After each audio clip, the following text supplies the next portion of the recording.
네, 하나님의 큰일 이제 마지막 25장 영생, 영원한 생명의 챕터입니다. 우리가 그 하나님의 큰일 첫 번째 장의 주제가 혹시 무엇인지 기억하시나요? 최고선입니다. 최고선. 그렇죠. 최고선. 그러니까 인간에게 가장 좋은 것은 무엇인가? 인간의 궁극적 선은 무엇인가라고 했을 때 하나님. 그렇죠. 그 최고선은 하나님이다라고 했는데 사실 이게 영생에서도 마찬가지죠. 왜냐하면 영생은 단지 우리가 영원히 그냥 삶을 연장하고 삶을 사는 것이 아니라 영생의 가장 중요한 건 뭡니까? 바로 그 하나님을 우리가 목도하는 것이죠. 하나님을 배우는 것. 그렇죠. 이것을 이제 우리는 지복직관이라는 용어를 쓰죠. 비지오 데이라는 말을 쓰는데요. 사실 그러니까 인간의 최고선은 하나님이고 그리고 인간의 최고선은 그 하나님이신 그분을 영생 가운데 직접 보게 되는 것, 만나게 되는 것. 이게 바로 이제 어, 사실 헤르만 바빙크의 하나님의 큰 일의 그 수미상관적 구조죠. 그러니까 최고선으로 시작해서 영생으로 끝나는 것. 최고의 가치신 하나님을 그리고 우리가 마지막에 보게 되는 것. 그렇죠. 그래서 이제 최고선에 시작해서 영생으로 끝나는데 그럼 나머지 그 과정은 뭔가? 바로 그 하나님을 뵙기까지의 경건한 삶. 이 세상에서의 우리의 신자의 도상에서의 삶을 다루는 것이 그 과정 가운데 있는 것이죠. 그래서 최고선에서 시작해서 그 모든 과정이 흘러가고 그리고 거기서 마지막에 영생에 이르는 것. 이게 일종의 헤르만 바빙크의 하나님의 큰 일의 커다란 구조라고 볼 수 있겠죠. 자, 그럼 그 내용들을 한번 좀 간략하게 살펴보도록 하겠습니다. 앞장에서 바빙크는 교회의 봉사와 직분을 다루며 그리스도의 몸된 교회가 이 땅에서 어떻게 세워지고 자라가는지를 보여주었습니다. 이제 마지막 장에 이르러 바빙크는 그 교회가 마침내 어디로 향해 가는지를 묻습니다. 이 장은 단지 25개 장 가운데 하나가 아니라 책 전체의 결론입니다. 제1장에서 바빙크는 인간의 마음이 하나님 안에서만 안식을 얻는다고 했습니다. 그 아우구스티누스의 고백록의 고백 내용이었죠. 그리고 그것이 바로 이제 최고선에 대한 가르침이었어요. 제25장은 그 안식이 그리스도의 재림과 부활과 심판과 새 하늘과 새 땅을 통해 어떻게 온전히 성취되는지를 보여줌으로써 책의 처음 물음에 마지막 응답을 내놓습니다. 인간에게 가장 좋은 것이 무엇이냐는 첫 장의 질문은 이 마지막 장에 이르러 영원한 생명이라는 답을 얻습니다. 자, 해설 보겠습니다. 인간의 이성은 만물의 시작뿐 아니라 그 끝과 목적도 꿰뚫어 볼 수 없습니다. 바빙크는 이 장을 인간 지혜의 한계에 대한 고백으로 엽니다. 역사가 어디로 향하는지 아는 사람은 아무도 없습니다.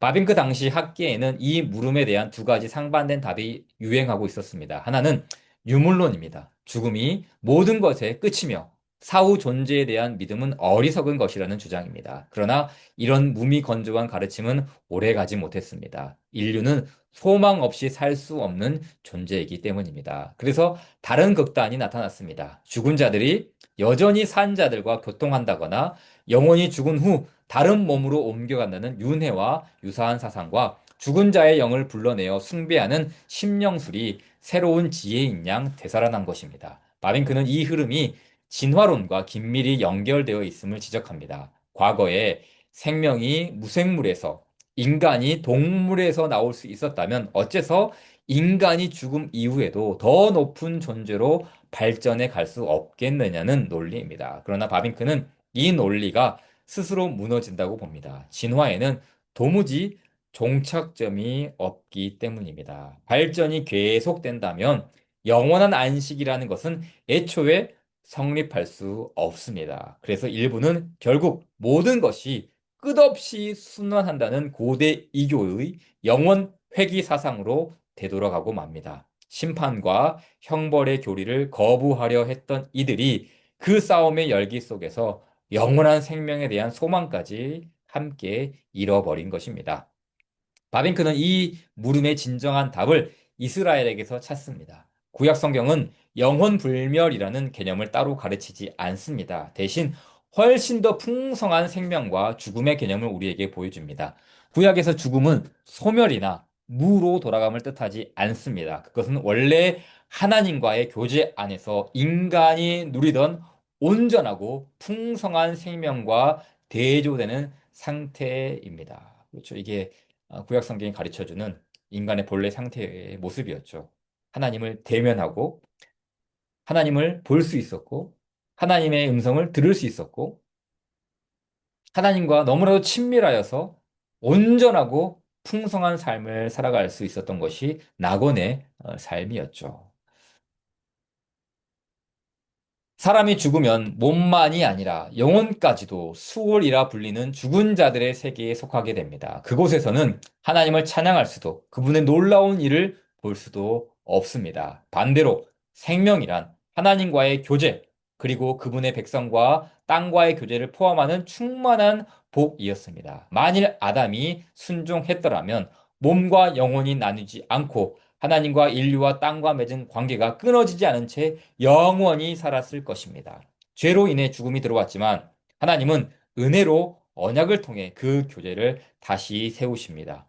이스라엘 성도들의 소망은 개인의 사후 문제보다 하나님 백성 전체의 미래에 맞춰져 있었습니다. 그들의 눈은 장차 오실 메시아와 그분이 세우실 나라를 향해 있었습니다. 창세기의 여인의 후손에 대한 약속에서 시작해 다윗의 집에 대한 약속을 거쳐 애언자들은 이 메시아 왕국의 영광을 노래했습니다. 이 모든 약속은 그리스도 안에서 성취되기 시작했습니다. 바벤크는 애언이 하나의 큰 그림으로 그렸던 메시아의 오심이 실제로는 초림과 재림이라는 두 단계로 나뉘어 이루어졌다고 설명합니다. 이 두 오심 사이의 기간 동안 그리스도는 결코 멈추어 계시지 않습니다. 그분은 말씀과 성령을 통해 지금도 계속 오고 계십니다. 그래서 신약의 성도들은 자기 자신의 죽음보다 그리스도의 재림을 훨씬 더 간절히 바라보며 살았습니다. 그리스도께서 자기 백성을 위해 모든 것을 이루셨기에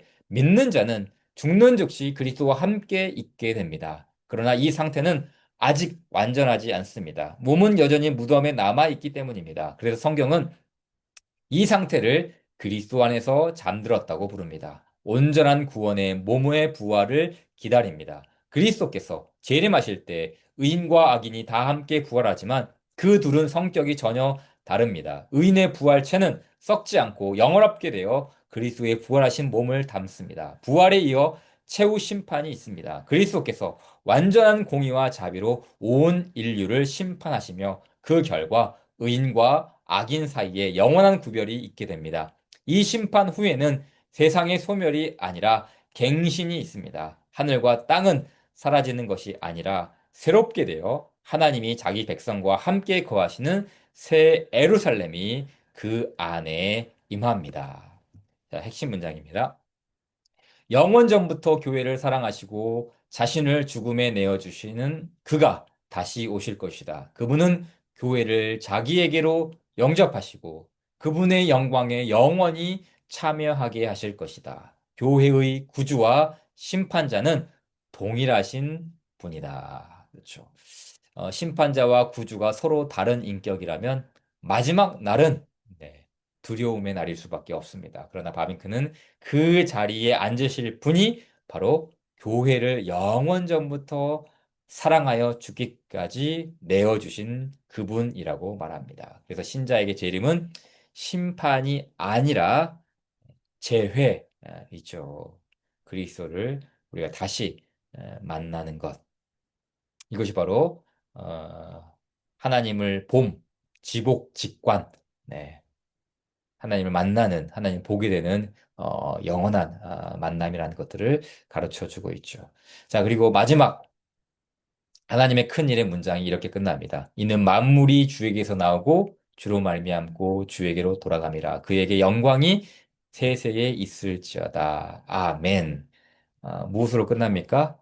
네, 성령으로 끝납니다. 성령. 그렇죠? 그러니까 아, 인간의 최고 선을 물었을 때 인간은 하나님을 향하여 지음을 받았기 때문에 인간은 하나님 안에서만 안식을 누릴 수 있다. 안식을 취할 수 있다라고 있죠.